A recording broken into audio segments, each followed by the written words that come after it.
जय गजानन। श्री गणेश। स्वागत है आप सभी का गणेश तत्वज्ञान यूट्यूब चैनल में। आज हम गणेश पुराण के 58 और 59वें अध्याय पर चर्चा करने वाले हैं। श्री गणेश पुराण का 58वां अध्याय इस प्रकार है।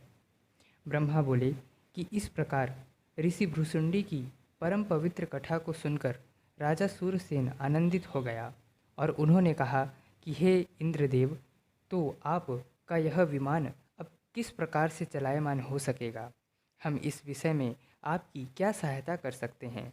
तब इंद्रदेव ने कहा कि हे राजन, यदि आपके राज्य का कोई व्यक्ति जो संकष्टी चतुर्थी का व्रत करता हो, यदि वे अपने 1 वर्ष में किए गए व्रत का पुण्य मेरे निमित्त प्रदान करेगा, तभी यह विमान चलायमान हो सकेगा। राजा सूरसेन ने कहा कि हे देवराज, संकष्टी चतुर्थी व्रत की विधि क्या है? इस व्रत का महत्व क्या है? इसका इतिहास क्या है? इस पूजन में किस देवता के निमित्त, किस स्वरूप के निमित्त पूजा किया जाता है, यह आप मुझे बताने की कष्ट करें। देवराज ने कहा कि यह व्रत भगवान श्री गणेश की प्रसन्नता के लिए किया जाता है। मैं तुम्हें इस व्रत का इतिहास बताता हूँ। यह इतिहास मैं तुम्हें महामुनि नारद और राजा कृतवीर्य के बीच एक संवाद के माध्यम से बताना चाहता हूँ। सह्याद्री क्षेत्र में धर्मपरायण, दानी, ज्ञानी, यज्ञकर्ता एवं बलवान राजा था जिसका नाम कृतवीर्य था। उसकी एक पतिव्रता पत्नी भी थी जिसका नाम सुगंधा था। सब कुछ होते हुए भी वे संतानहीन थे। पुत्र प्राप्ति हेतु उन्होंने कई उपाय किए। अंततः निराश होकर वे दोनों दंपत्ति अपने राज्य को मंत्रियों को सौंपकर वन को प्रस्थान कर गए। उन्होंने तप करना आरंभ किया और तप करते हुए उनका शरीर सूख गया था। उन्हें तप करता हुआ देख नारद मुनि ने पितृलोक में स्थित कृतवीर्य के पिता को उनके पुत्र कृतवीर्य की पुत्रहीनता और उनके कठोर तप के विषय में बताया। तभी विचरण करते हुए नारद मुनि नर्कलोक को जाते हैं। वहाँ उन्होंने देखा कि भ्रुसुंडी ऋषि के माता पिता पुत्र पत्नी सभी यमदूतों के द्वारा कुंभीपाक नर्क में ताड़ित किए जा रहे हैं। इस विषय में नारद मुनि ने भ्रुसुंडी ऋषि को बताया। इस समाचार को सुनकर भ्रुसुंडी ऋषि को बहुत दुख हुआ। तब उन्होंने अपने पितरों की पीड़ा को निवारित करने के लिए अपने द्वारा किए गए वर्ष भर की संकष्टी चतुर्थी व्रत के पुण्य का फल उन्होंने अपने पितरों को समर्पित किया और अपने आराध्य देव श्री गणेश से अपने पितरों के उद्धार हेतु प्रार्थना किया। तब संकष्टी चतुर्थी व्रत के पुण्य और श्री गणेश की कृपा से ऋषि भ्रुसुंडी के पितृगण जो अपने जीवन में किए गए पापों का दंड भोग रहे थे, वह भ्रुसुंडी द्वारा व्रत के पुण्य को उनके प्रति समर्पित करने के कारण वे सभी दिव्य देह धारण कर दिव्य विमान में आरूढ़ होकर श्री गणेश के दिव्य धाम को चले जाते हैं। इंद्र ने कहा कि इस प्रकार एक दिन किए गए संकष्टी व्रत के प्रभाव से ऐसा हो गया, तो जो व्यक्ति जीवन पर्यंत संकष्टी चतुर्थी व्रत का पालन करता हो, उसके महत्व को शेषनाग भी नहीं वर्णित कर सकते हैं। तो यदि इसी प्रकार का कोई धर्मात्मा व्यक्ति जो संकष्टी व्रत का पालन करता हो और वह अपना पुण्य मेरे निमित्त और मेरे विमान के निमित्त अर्पित करता है, तभी यह विमान चलायमान हो सकेगा। इस प्रकार गणेश पुराण की उपासना खंड का 58वां अध्याय संपूर्ण हुआ। अध्याय 59। राजा बोला कि उन भ्रुसुंडी के पितरों के कुंभीपाक नर्क से निकालकर स्वर्ग में जाने के अंतर कृतवीर्य के पिता ने कौन सा उपाय किया?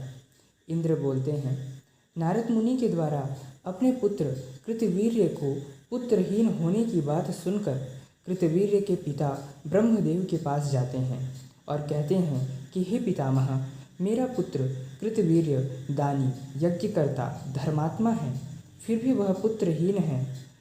ऐसा क्यों? मुझे उसकी पीड़ा से बहुत पीड़ा हो रहा है। हे पितामह, आप कोई उपाय बताएं। ब्रह्मदेव कहते हैं कि तुम्हारा पुत्र अपने कर्मों का फल भुगत रहा है। वह अपने पूर्व जन्म में वह एक पाप कर्म मनुष्य था। वह लोगों को लूट कर अपना घर चलाया करता था। एक दिन उसने 12 ऋषियों को मारकर उनके पास से फल इत्यादि चुराकर अपने घर अपने पुत्र गणेश को उसके नाम से पुकारा और उसके साथ बैठकर भोजन किया। उस दिन वह पापात्मा पूरे दिन भूखा था, क्योंकि उसे पूरे दिन कोई व्यक्ति ना मिला जिसे वह लूटकर धन एवं खाद्य पदार्थ चुरा सके। और सायंकाल में चंद्रोदय होने के पश्चात उसने अपने पुत्र गणेश का नाम लिया और उसके साथ भोजन किया। दैव योग से उस दिन संकष्टी व्रत था और इस प्रकार उसने अनजाने में ही संकष्टी व्रत का पालन किया और उसका जीवन उसी दिन तक के लिए था। भोजन करने के पश्चात उसका शरीर पंच तत्व में विलीन हो गया और उसके फलस्वरूप उसे राज परिवार में जन्म मिला और उसने राज सुख भोगा और पुत्रहीन होकर अपने पापों का फल भोग रहा है। यह सुनकर कृतवीर्य के पिता ने उसे अपने पुत्र को इस पीड़ा से मुक्त कराने का उपाय पूछता है। तब ब्रह्मदेव कहते हैं कि संकष्टी व्रत ही इसका एकमात्र उपाय है।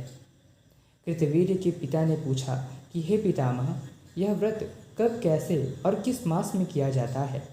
तब ब्रह्मदेव कहते हैं कि यह व्रत श्री गणेश की प्रसन्नता हेतु किया जाता है। माघ मास की कृष्ण पक्ष की चतुर्थी तिथि यदि मंगलवार को हो तो इसका महत्व और भी बढ़ जाता है।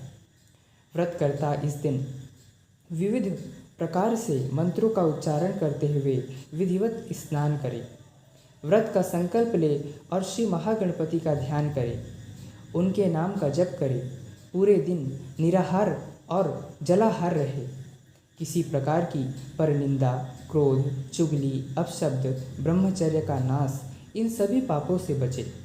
सायंकाल पुनः स्नान कर सभी पूजन द्रव्यों को व्यवस्थित कर षोडशोपचार से गणपति का पूजन करे और चंद्रोदय होने पर चंद्रमा को अर्घ्य समर्पित करे। तदनंतर दीन दुखी, निर्धन एवं ब्राह्मणों को भोजन कराकर स्वयं भी प्रसाद ग्रहण करे। यह व्रत सर्व सुख प्रदायक है। जो व्यक्ति इसे सकाम भाव से इसका पालन करता है उसे धन, मान, प्रतिष्ठा, पुत्र पौत्र इत्यादि भौतिक सुख मिलते हैं, और जो इसे निष्काम भाव से भक्ति युक्त होकर करता है उसे श्री गणेश की अविचल भक्ति प्राप्त होती है। इस प्रकार गणेश पुराण की उपासना खंड का 59वां अध्याय भी संपूर्ण हुआ। तो आज हमने देखा कि किस प्रकार जाने अनजाने में भी किए गया हमारा शुभ फल, शुभ कर्म हमें शुभ फल ही प्राप्त कराता है। जिस प्रकार से भी हमें हो सके इन केन प्रकारेण हमें अपने इष्ट, अपने आराध्य का नाम जप, उनकी पूजा, उनकी भक्ति में हमें हमेशा तल्लीन रहना चाहिए। इसी प्रकार से हम आगे भी आने वाली वीडियो में गणेश पुराण के अन्य अध्यायों पर भी चर्चा करेंगे। तब तक के लिए जय गजानन, श्री गणेश।